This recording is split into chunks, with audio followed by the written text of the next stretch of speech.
అందరికీ నమస్కారం అండి. Welcome back to our channel. ఈరోజు ఈ వీడియోలో ప్రభుత్వం కోట్లు ఖర్చు పెట్టి ఇంటింటికి పంపుతున్న వాటర్ని, డ్రింకింగ్ వాటర్ని మనం ఎందుకని పక్కన పెట్టేస్తున్నాం, దానిలో ఏం జరుగుతుంది, ఎటువంటి జాగ్రత్తలు తీసుకుంటే మనం తాగొచ్చు అనే దాని మీద మనం మాట్లాడుకుందాం. సో ముందుగా మనం ఒకసారి ప్రాసెస్ అర్థం చేసుకుందాం. ఇప్పుడు చూడండి, మున్సిపల్ ట్యాప్ వాటర్ అంటే ఏంటి, మనకి మున్సిపాలిటీలు కానీ పంచాయతీలు కానీ వాళ్ళు ట్రీట్ చేసి ఇంటింటికి అండర్ గ్రౌండ్ పైప్ లైన్స్ ద్వారా ట్యాపుల ద్వారా పంపిస్తున్నారు. సో ఆ పంపించేటప్పుడు వాళ్ళు ఏం చేస్తారంటే, అండర్ గ్రౌండ్లో కంటామినేషన్ అయ్యే అవకాశం ఉంది కాబట్టి వాళ్ళు చూడండి, ఇక్కడ లిక్విడ్ క్లోరిన్ కలుపుతారు. ఈ లిక్విడ్ క్లోరిన్ కలిపినప్పుడు ఏమవుతుందంటే డిజిన్ఫెక్ట్ అవుద్ది ఆటోమేటిక్ వాటర్. ఒకవేళ ఏమైనా కంటామినేషన్ అయినా డిజిన్ఫెక్ట్ అవుద్ది. సో ఈ లిక్విడ్ క్లోరిన్ ఎంత కలుపుతారంటే, ప్రతి ఇంటికి వచ్చేటప్పటికి కూడా ఎంతో కొంత క్లోరిన్, రెసిడ్యువల్ క్లోరిన్ మిగిలి ఉండాలి. సో ఆ విధంగా ఉండేటట్టుగా పంపిస్తారు. మనం ఏం చేయాలి, మనం వాటర్ మన ఇంటికి వచ్చిన తర్వాత తాగే ముందు అందులో క్లోరిన్ ఉందా లేదా టెస్ట్ చేసుకోవాలి. అలా టెస్ట్ చేసుకోవడానికి ఏంటంటే, మనకి క్లోరోస్కోప్ అని చెప్పేసి ఒక పరికరం మనకి ఆన్లైన్లో దొరుకుతుంది. ఆ పరికరం కేవలం 500-1000 రూపాయల మధ్యలో ఉంటుంది. అది కొనుక్కుంటే కనుక ఒక టెస్ట్ ట్యూబ్లో వాటర్ తీసుకుని అందులో డ్రాప్స్ వేస్తే కనుక లైట్ ఎల్లో కలర్ వస్తే ఈ క్లోరిన్ ఉన్నట్టే. క్లోరిన్ ఉంటే బ్యాక్టీరియా, లేనట్టే బ్యాక్టీరియా ఉన్న చనిపోతుంది. కాబట్టి మనం సేఫ్గా తాగొచ్చు. ఎందుకని ఇంత కష్టపడాలి మనం? మున్సిపల్ వాటర్లో 200-300 టీడీఎస్ ఉంటుంది. పిహెచ్ 7.5-8 చక్కటి ఆల్కలైన్ వాటరు. మన నదుల ద్వారా దేవుడిచ్చిన వాటర్ లైక్ గోదావరి, కృష్ణా నదులు తీసుకుంటే ఎక్సలెంట్ వాటర్ అనమాట. సో అటువంటి వాటర్ని మనం తాగే అవకాశం ఉంటే చాలా అదృష్టం అనమాట మనం. సో అందువల్ల ఏంటి, మనం చూసుకోవాల్సిందల్లా మనకు నమ్మకం పెరగడానికి ఈ క్లోరోస్కోప్తో టెస్ట్ చేసుకుంటే క్లోరిన్ ఉంటే సేఫ్. లేదనుకోండి, chlorine tablets or liquid chlorine దొరుకుతుంది. అది ఈ క్లోరిన్ ట్యాబ్లెట్స్ ఏంటంటే, మనకి ఒక 500 లీటర్స్ ట్యాంక్లో కనుక ఒక ట్యాబ్లెట్ వేసుకుంటే మళ్ళీ గెయిన్ ఒకవేళ అందులో మున్సిపాలిటీ వాళ్ళు కలిపిన క్లోరిన్ లేకపోయినా కూడా ఇది డిజిన్ఫెక్ట్ అయిపోతుంది, మనం తాగొచ్చు. రెండోది ఏంటంటే, మనం తెలుసుకోవాల్సింది, ఈ వాటర్లో హార్డ్నెస్ అనే ఒక పారామీటర్ ఉంది. హార్డ్నెస్ గురించి కూడా మన అందరికీ అవగాహన ఉండాలి.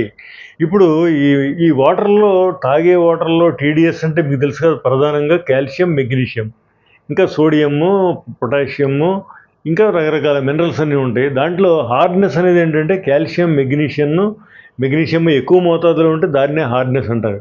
అంటే ఏంటి, డ్రింకింగ్ వాటర్లో పక్క కాల్షియం, మెగ్నీషియం ఉండాలనుకుంటున్నాం, మళ్ళీ అవి ఎక్కువైపోతే హార్డ్నెస్ అంటున్నాం. అందువలన హార్డ్నెస్ వలన కాల్షియం, మెగ్నీషియం ఎక్కువైనందువల్ల మన బాడీకి పెద్దగా ప్రమాదం ఉండదు. కానీ అది ఎక్కువైనందువల్ల మనకి న్యూసెన్స్ అన్నమాట ఇంట్లో. ఎందుకని, మనం స్నానం చేస్తుంటే సబ్బు రాసుకుంటే నురగ రాదు. రెండోది ఏంటి, మనకి స్టెయిన్స్, ఇంట్లో ఉన్న ఈ ఈ ప్లంబింగ్ ఐటమ్స్ అన్నిటి మీద కూడా స్టెయిన్స్ పడతాయి. గీజర్స్, వాషింగ్ మిషన్స్ పాడవుతాయి. అందువల్ల ఏంటంటే, ఈ హార్డ్నెస్ గురించి కూడా మనకి బేసిక్ అవగాహన ఉండాలి. ఆ అవగాహన ప్రకారం ఏంటంటే, హార్డ్నెస్ని మళ్ళీ 4 రకాలుగా కేటగరైజ్ చేశారు. బిలో 60 ppm ఉంటే కనుక సాఫ్ట్ వాటర్ కింద లెక్క, చాలా మంచి వాటర్ అన్నమాట.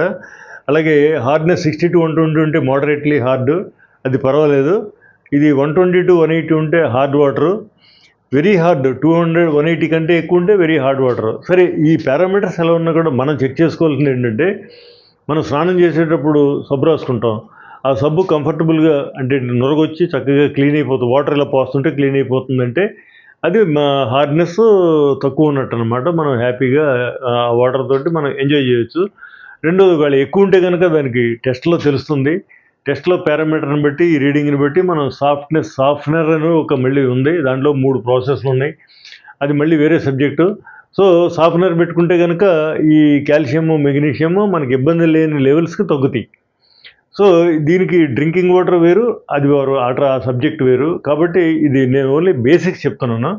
అయితే ఇప్పుడు దీని నుంచి మనం, prevention is better than cure అంటారు కదా. నాకు ఎందుకంటే ఈ వీడియోలు చేస్తున్నప్పుడు నాకు నెంబర్ ఆఫ్ కాల్స్ వస్తున్నాయి.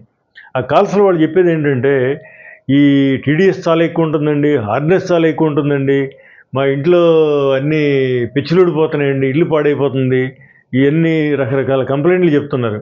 అయితే నేను చెప్పేది ఏంటంటే, ఇప్పుడు మనం వాటర్ అనేది, ఇల్లు అనేది లైఫ్ లాంగ్. సొంత ఇల్లు అయితే, అద్దిల్లు అయితే కనుక మనం వేరే చోటకి మారే అవకాశం ఉంటుంది. సొంత ఇల్లు ఏంటంటే, మనం కొనుక్కునేటప్పుడే మీ అందరికీ నేను రిక్వెస్ట్ చేసేది ఏంటంటే, ఏదైనా ఒక అపార్ట్మెంట్ కానీ ఒక ఇల్లు కానీ కొనుక్కోవడానికి వెళ్ళినప్పుడు అక్కడ వాటర్ ఎలా ఉందో చూడండి. ఎందుకంటే హై టీడీఎస్ సాల్ట్ వాటర్తో కట్టిన ఇళ్ళన్నీ కూడా 20 ఏళ్ళకే పెచ్చులుడిపోయి, మన పెయింట్లు పాడైపోయి పనికి రాకుండా పోతుంటాయి.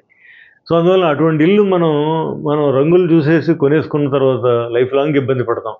సో అందువల్ల ఏంటంటే మీరు ఇల్లు కొనే ముందు లేకపోతే ఇల్లుకి అద్దెకు దిగేటప్పుడు మంచి వాటర్ ఉన్న ఏరియాస్లో ఉండటానికి ప్రయత్నించండి. తప్పనిసరి అయితే అలాగే బాధలు పడతాం, అది వేరే సంగతి.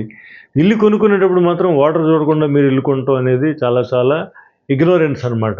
మనం ఎక్కడైనా ఎవరైనా చేస్తారో చూడండి, మీ ఎవరినైనా అడగండి. ఇల్లు కొనేటప్పుడు వాటర్ ఒక పారామీటర్ కాదు మోర్ దాన్ 90%కి. కానీ మనం ఇటువంటి ప్రాబ్లమ్స్ అన్నీ మనం ప్రివెంట్ చేసుకోవాలంటే మీరు ఒకటే చూసుకోండి, మున్సిపల్ వాటర్ ఆ ఏరియాకి వస్తుందా లేదా, ఆ అపార్ట్మెంట్కి వస్తుందా లేదా, ఆ ఏరియాకి వస్తుందా లేదా చూడండి. గ్రౌండ్ వాటర్ కూడా చూసుకోండి. గ్రౌండ్ వాటర్లో టీడీఎస్ మనకి రీజనబుల్గా ఒక 300 బిలో ఉందా లేదో చూసుకోండి. ఉంటే మీ అదృష్టం. రెండోది ఏంటంటే మనకు ఒకవేళ ఈ టీడీఎస్ ఎక్కువ ఉన్నా కూడా మనం దాన్ని ఆర్ఓ చేసుకుంటాం కాబట్టి ప్రమాదం లేదు. అయితే మంచి వాటర్ దొరికితే అదృష్టం కదా. సపోజ్ ఇప్పుడు రివర్ వాటర్ ఉంది, రివర్ వాటర్ దొరికితే మన అదృష్టం. సో మంచి వాటర్ ఉన్న కాడ మనకు ఆప్షన్ దానికి ఇవ్వాలి, తప్పనిసరి అయినప్పుడు దేనితోటైనా అడ్జస్ట్ అవ్వాలి అని తెలియజేస్తూ, దీని మీద మరిన్ని వివరాలు కావాలంటే కనుక ఈ స్క్రీన్ మీద నెంబర్ కాల్ చేస్తే మీకు అన్ని వివరాలు ఆన్లైన్లో ఫ్రీగా చెప్తామని తెలియజేస్తూ, థ్యాంక్స్ ఫర్ వాచింగ్.